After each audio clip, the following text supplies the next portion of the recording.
Welcome to this week's Power Rankings. And you'll notice it's a lot smaller, so let me explain. I'm replacing out the magnets so that I can make the Power Rankings smaller so we can start talking about awards. We can start talking about who looks like the most likely Stanley Cup champion right now and who looks most likely to win, say, the Vezina or the Norris. Start having some fun with this outside of just Power Rankings, which happens usually around halfway through the season, and we're getting kind of close to halfway through the season. So that being said, let us go ahead and get started with tonight's 31st ranked team, and I think Chicago fans knew this was coming. Chicago keeps losing, and they find ways to lose, and they look like they might be in the running for Jack Hughes this coming June, and the weird thing is I don't know that it's scoring they necessarily need. I don't know that that's where the problem is. I know there are a lot of problems. I know there are a lot of issues going on with Chicago right now. I think some of it's organizational. I know there's opinions on GM and everything else, but I think there's a lot going on there. Number 30, down one spot from last week. It's your favorite and mine, the Vancouver Canucks. The Canucks did get a win over Nashville. I know people are going to say, well, doesn't that move them up? Their second win in 14 games probably doesn't do that.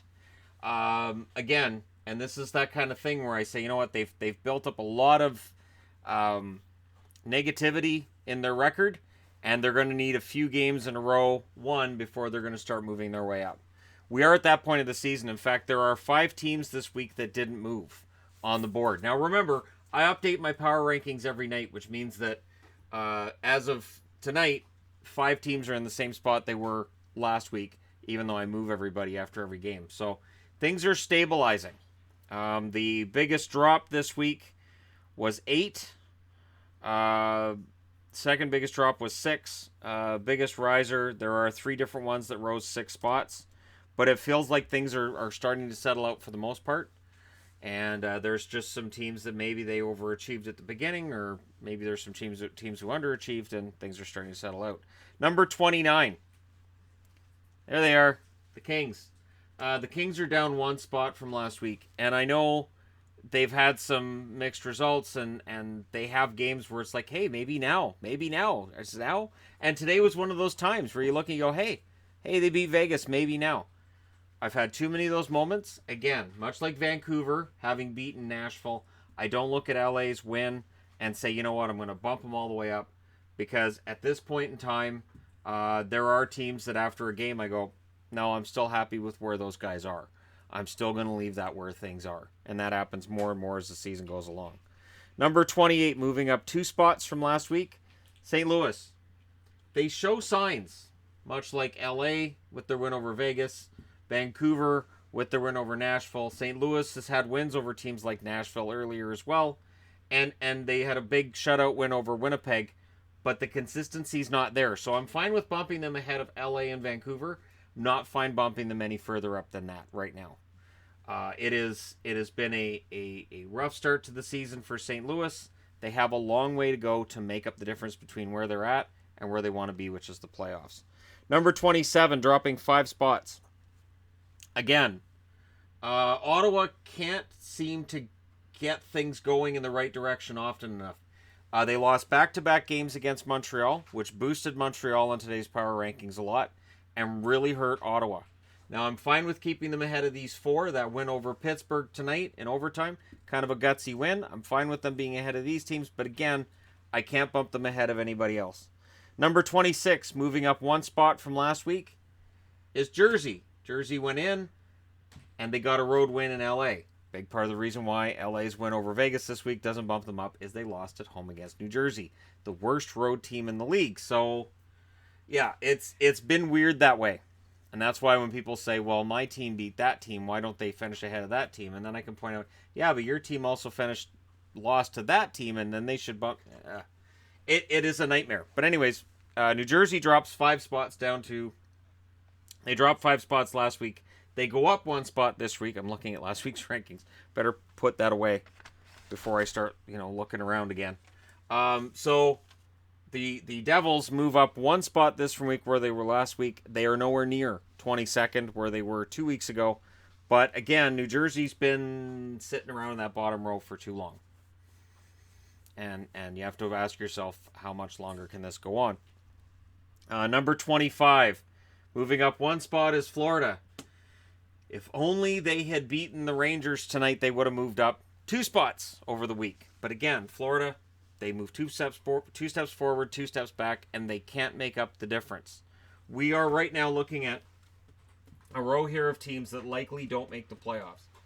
Number 24 is the first team you're going to see on the board that could still technically make the playoffs. It's going to be a challenge for them, but they could make the playoffs. These ones are mathematically eliminated, but it is going to be a very difficult road for them to get there.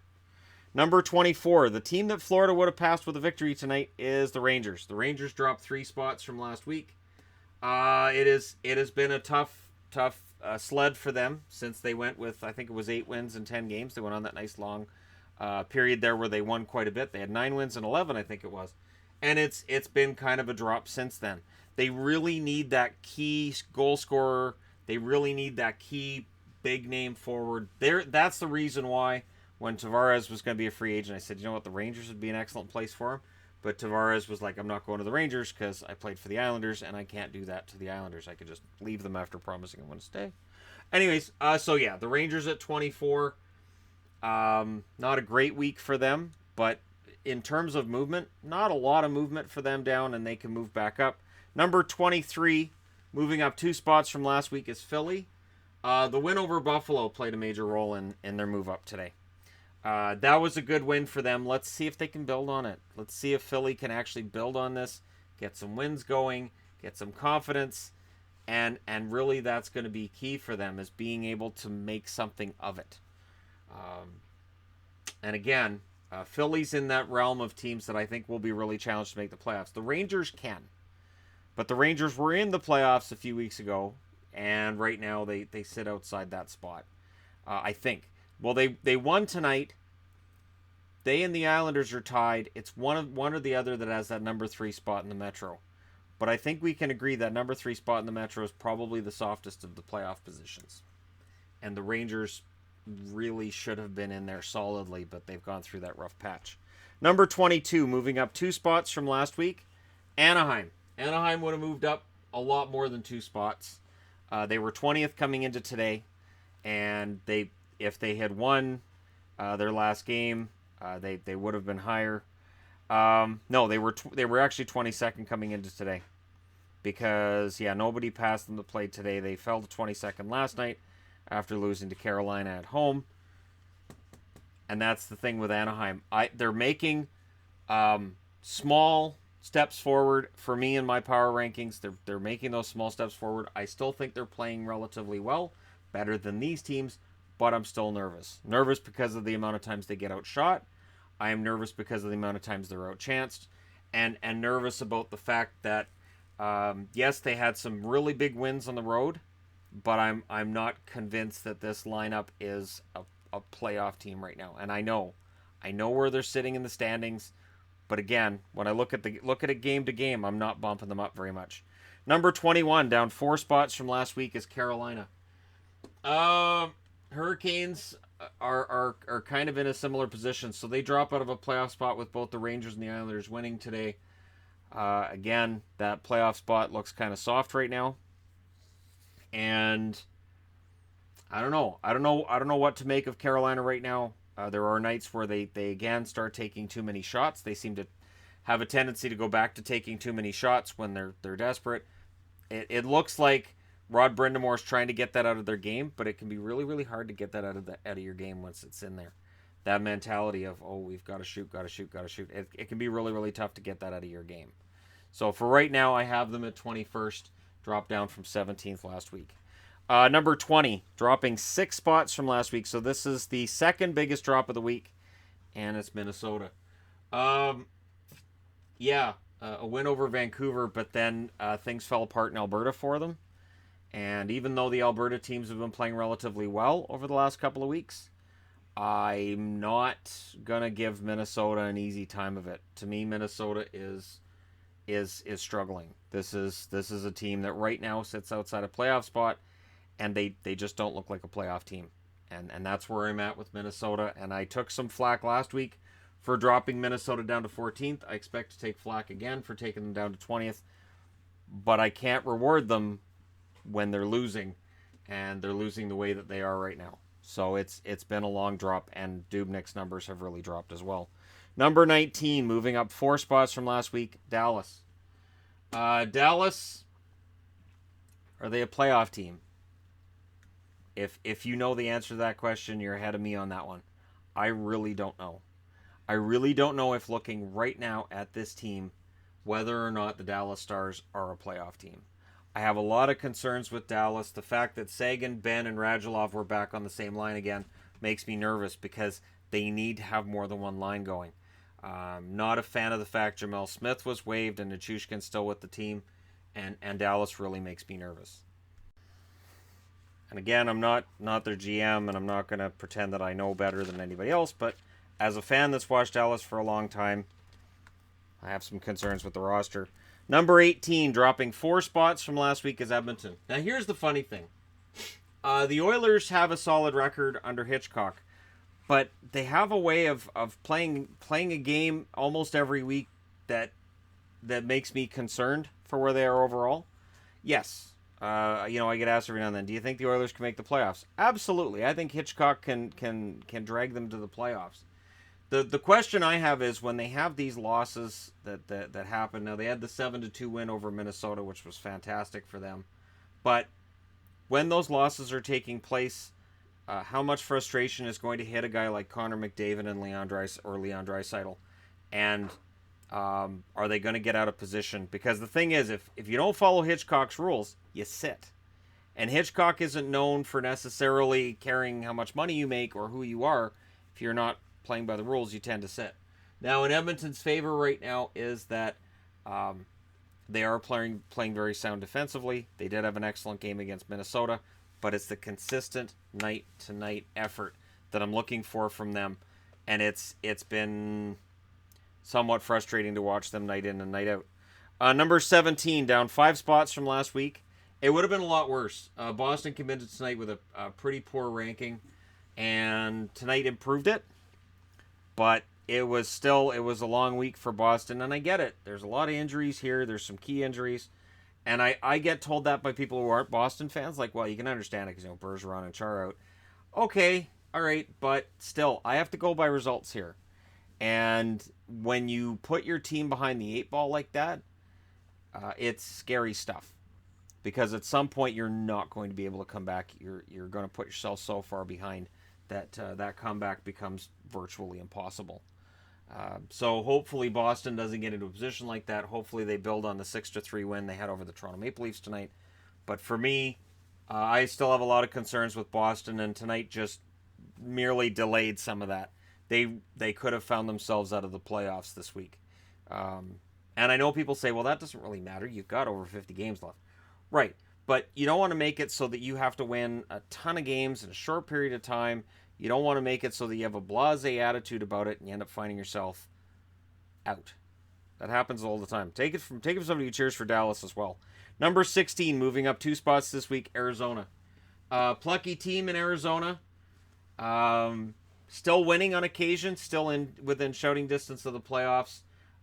The loss they suffered against San Jose tonight, problematic for Arizona.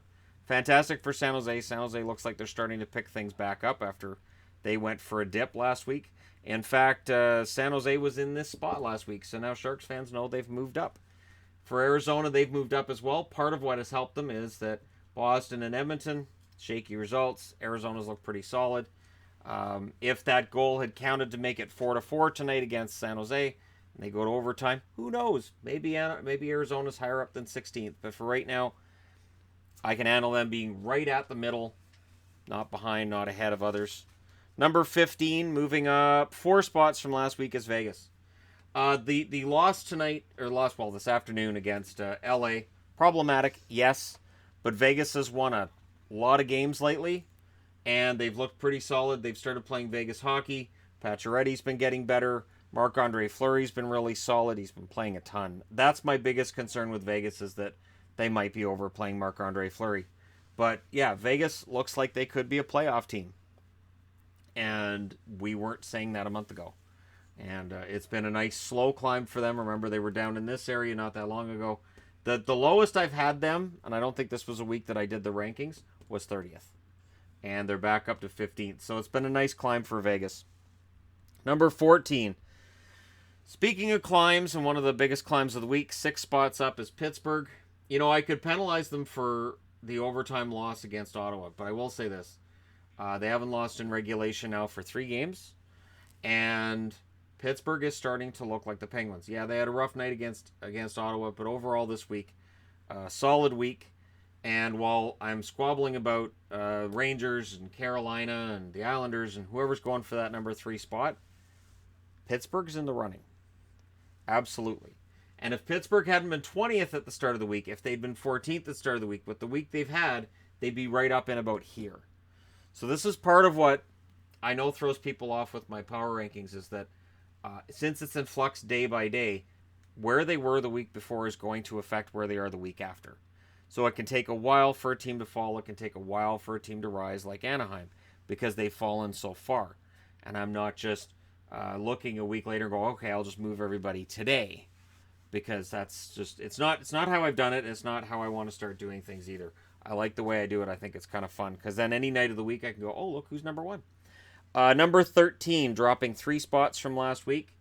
Detroit is having a hard time maintaining their momentum and getting consistent wins right now. So it's been a 1-up, 1-down situation. The loss against the New York Islanders tonight hurt. The fact they had a 2-0 lead and lost that one 3-2, that also hurts. And as I said, at home, you really want to win that game against a team that you might be fighting for a wild card position. And again, they had a chance to overtake Boston in the next few days if Boston had lost and they'd won. And for Detroit, it's a frustrating result. But again, nobody was expecting them to win a Stanley Cup this year anyway. So, it's a season that's... It's not a loss of a season compared to what it could have been, I guess is what I'm trying to say. Number 12, dropping 8 spots. They're dropping 8, and I really... down to 12 from 4 last week, and 2 the week before that. So they've dropped 10 spots in 2 weeks. That's a pretty massive drop for the Buffalo Sabres. They're back in the second row, even though I've now got 11 teams in the top row. It's going to be it's going to be a rough go from here, from the looks of things. That loss against Philly, just the fact their heart wasn't in it in the third, that says more to me than just losing. Losing to Philly, I can be like, okay, that's fine. But just the fact the heart wasn't there in the third, that's distressing. So for me, Buffalo drops. And because Buffalo drops, it prevented somebody else from dropping. At 11 for the second week in a row were the Islanders. I don't think the Islanders had a great week, but they managed to pass some teams here, and a couple teams passed them, but it evened out. So they passed Buffalo, they passed Detroit, but they had a couple of teams pass them. And again, if Pittsburgh hadn't started in 20th and these guys were in 11th, there's no way Pittsburgh is behind the Islanders right here. But it is what it is. And if they have another week like this week, Pittsburgh will find themselves in the top 10 next week. Which, again, if I'm going to play favorites, I don't have my three favorite teams at 17, 19, and 30. And my fourth favorite team at 27. This board is not one that screams Shannon's fixing it for teams he cheers for. And I've been accused in the past of being harsh with the Islanders. In this case, the Islanders look pretty solid overall. I don't know if they can get that playoff spot in the Metro, because again, I think Pittsburgh has their eye on it. Washington had their resurgence, and it looks like Pittsburgh's in the midst of theirs as well. Number 10, moving up 6 spots from last week, Sharks. The Sharks are starting to show that sign that they're coming out of it. And the scary thing for the West is this: Karlsson has started to produce now. The goals aren't there, but the assists are. He's up to 17 assists now. And he is starting to look like Erik Karlsson. He started looking more comfortable in the games I've watched the last couple of weeks. And San Jose's getting better goaltending. And really, that's going to make a huge difference right there, is whether or not Jones and Dell can man the net. They don't have to be great. They just have to be good. And if they can be good, San Jose should be probably second in the division, because there's a team in that division. It's pretty solid right now, and we'll get to them. At number 9, moving up 6 spots from last week, is Montreal. The back-to-back wins against Ottawa said a lot, and overall Montreal has been pretty solid. And I think what impresses me with Montreal is this. So we talked coming into this season about how their defense stunk, right? A lot of people said that. I've said that. And yet, they're not allowing very many shots. So Carey Price hasn't been a world beater, but he doesn't have to be either when he's only facing 21 or 22 shots a night. Which you could say, well, that's on the Senators. They don't take a lot of shots. But for me, I think that says a lot about Montreal too. Montreal right now is the number 1 wild card in the East. And, you know, they're full value for it. I do see them as a team that could catch Buffalo. Look, Buffalo now has lost 5 in a row. Montreal's looked solid the last couple of weeks. Absolutely, Montreal could end up being the number 3 team in the Atlantic. And that would set up potentially Toronto and Montreal in the first round, which would make all of Canada, including myself, very happy. And I seriously, a Montreal-Toronto matchup in the first round would be absolutely glorious. Just fantastic. Number 8, dropping 2 spots from last week, is Colorado. And again, Colorado's a team that has to be thankful that Pittsburgh started in 20th this week, because Colorado had a rough week. Not an easy week for them. They didn't lose every game they played, but they lost often enough that they dropped. And for Colorado, you have to take that 7-1 beating from Tampa tonight. And I was merciful to them because it was Tampa. But you have to take that beating tonight. You have to kind of square that away, and you have to be cognizant of the fact that's not good enough. They need to be more than a one-line team. They'd shown some signs of that over the last couple of weeks, and now they're sliding back again. So we'll see. Number 7, staying in the same spot as last week, Columbus. Columbus loses 4-0 tonight. But again, I'm not going to have Colorado ahead of them. I'm not going to have Montreal ahead of them. San Jose, Islanders. Columbus is still 3 points back of Washington for first in the division. They had a rough week, but you look at the teams that beat them, they're teams that are ahead of them in the power rankings. And I still think Columbus has a decent chance of getting home ice in that first round. But, again, these guys make me nervous. We'll see what happens over the coming week. In Columbus, you need Sergei Bobrovsky to be a better goaltender than what he's been the last couple of weeks. It's been a rough couple of weeks for him. Number 6, moving up 2 spots from last week, is Winnipeg. So despite the 1-0 shutout loss against St. Louis, which was a damper on everything, and did cause them not to move up further than 6th this week, they had an excellent week other than that. Winnipeg is starting to round into form again. They lay an egg against St. Louis. These things happen. But generally, Winnipeg's playing pretty solidly. And Hellebuck has started getting better, which is a key thing for them. And I think for Winnipeg, I think there should be some cautious optimism right now. Not we're going to win the Stanley Cup tomorrow optimism, but some optimism there. You can have a certain amount of optimism before fans will go, stop making Stanley Cup plans right now. Just because everybody picks you to win the Stanley Cup, you've still got to earn that playoff spot, preferably home ice, and then it depends who you're matched up against in the first round and the second round and all that fun stuff. Number 5, same spot as last week. So again, there's a lot of consistency here. Nashville. Yeah, Nashville could have dropped further than this. They lost against Calgary. They lost against Vancouver. I could definitely have dropped them down further. But again, the Jets had that loss against St. Louis. Columbus didn't have a great week. Colorado didn't have a great week. I'm not going to bump Montreal all the way up to 5th to move Nashville down. So yeah, Nashville's 5th. Yes, they're feeling the injury bug right now. But again, and this was mentioned during the broadcast tonight, while the injury bug is there, the question then becomes, so when everybody gets back, do they just start rolling again? Or is it that easy? Usually for teams, it's not necessarily that easy. Getting that chemistry back and getting back on a roll can be really, really difficult. Number 4, dropping 3 spots from last week. We will have a brand new number 1 because Toronto has dropped to number 4. The return of William Nylander's had the effect that I thought it might. It's not all on Nylander. But when you bring back in a kid that's top 6, and you're giving him a prime spot, and you're changing up your lines to accommodate him, it will affect the chemistry of the team. And I think that's kind of happened.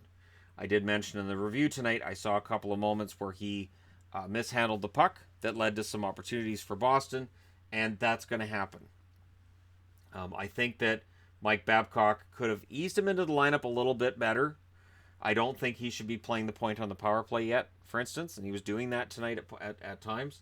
I don't think he's ready for that just yet. But, it is what it is. He has no points in 2 games yet, and they've lost both games. So we're not up to the level yet where the fans are going to go nuts. That happens with Toronto, though. Toronto fans can tend to go kind of squirrely. But Toronto in those losses, they're learning experiences. And again, to me, it looked like with Boston that there's a mental thing. It's not just Boston beating them. It looks to me like there's a mental block that Toronto has with the Boston Bruins. Number 3. It reminds me of the way Vancouver used to play against Chicago. Vancouver could be just fantastic, and they'd go into a game against Chicago and just be absolute garbage. I'd be like, what is wrong with them? And it was psychological. A lot of it was Chelsea Dagger, I think. Number 3, same spot as last week, is Washington. The Capitals, bouncing back from a rough result. When you're up 5-1 and you lose 6-5, that's a rough result. But they've bounced back the rest of the week. They've looked pretty solid. They won 4-0 against these guys tonight. So for the Capitals, they're right back where they belong. They're number 1 in the division. They're 3 points ahead of second place. And if they can maintain their level of recent success, there's no reason to think that by Christmas break we won't be talking about, well, the Capitals are going to win their division. So that's pretty easy. Now, at number 2. And there's going to be people saying, wait, how high up is Calgary? Yeah, the Flames are number 2. This has been one hell of a run for the Calgary Flames. This has been an amazing run for the Calgary Flames. I can't remember the last time I saw them playing this well for this long. And we talk a lot about the best line maybe being Colorado's, maybe being in Tampa, maybe being in Washington. Like, there's a lot of different teams that have super lines. Boston, for instance, when Bergeron's healthy, has a super line too. And that seems to be pretty common right now in the NHL. But I don't know that any line has as much fun as the one that Sean Monahan, Johnny Gaudreau, and Elias Lindholm have put together. This is a fantastic line. It's a team that's now getting goaltending from Mike Smith that was expected from the start of the season. The Flames are for real. I'm not saying they're going to be a Stanley Cup champion. I'm not saying that if the Stanley Cup was on the board right now, I'd be putting their name underneath it.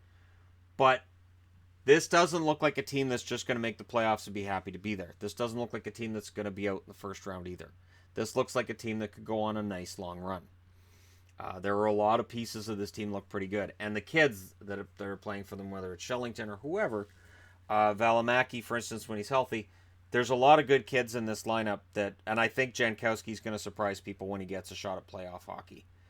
His goal totals have been sort of middling this year, but when you're looking for a guy who might just steal the spotlight in the playoffs, Mark Jankowski strikes me as being that kind of guy.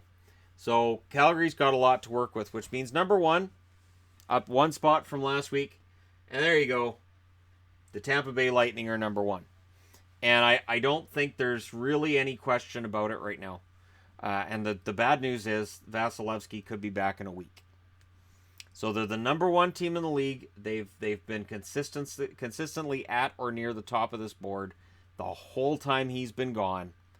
And when Vasi gets back, yeah, it should be really interesting to see what happens with the Lightning. Because unlike with like a Nylander situation, you're putting back in your goaltender. It doesn't affect lines. It doesn't affect any of that. And it can actually be a big boost to your team. So for Tampa right now, they are the best team in the league. I understand for Nashville fans, they're going to say, well, we're dealing with injuries. Right. Right now, Tampa's the best team in the league. So pretty fantastic results for them all the way across the board. Yeah, they have the odd off night here and there, but you know what? They're at the top for a reason. And there you go. So the power rankings for this week, I've done my best to explain them as well as I can. Now we're going to do the weekly thing here. There we go. It's there. That's going there. Oh, that's pretty. And we'll do that. That makes more sense. And oh yeah, this is great. That's perfect. So, for fans who are, who wait till the end and want an explanation, the Flames wins have been far too dominant for me to bump them up this week. They had to get dropped down. Vegas, their pregame celebrations have been fantastic. Everything they do is amazing. The loss in LA, it turns out there was some bad lighting involved, so it didn't count. I understand the NHL is going to step in tomorrow and declare that a victory for Vegas. Vancouver gets to number 1 because this is an on-purpose thing they're doing for Jack Hughes, and I know that, so it's fine, so I put them at 1. Montreal gets 3 based on the fact they're original 6. They belong next to Toronto. Dallas and Boston are here entirely based on bias. Number 7 is Chicago based on the jersey. I mean, it's fantastic. And Tampa's 31st because their jersey is just... Basically, their jersey is a copy of Detroit's with Toronto's colors. Let's be honest, right? They need some originality or else they're not getting out of 30th. The Capitals are 28th because with Tom Wilson getting hurt, it bumped them all the way down to here. And so there you go. The Jets are 17th. And yeah, there you go. Power rankings for the week of December 8th, 2018. Let me know your thoughts in the comments section below as always. Don't forget to hit like and subscribe. If you're browsing your way through, you just happen upon this video. Thank you guys so much for watching. I'll talk to you again soon.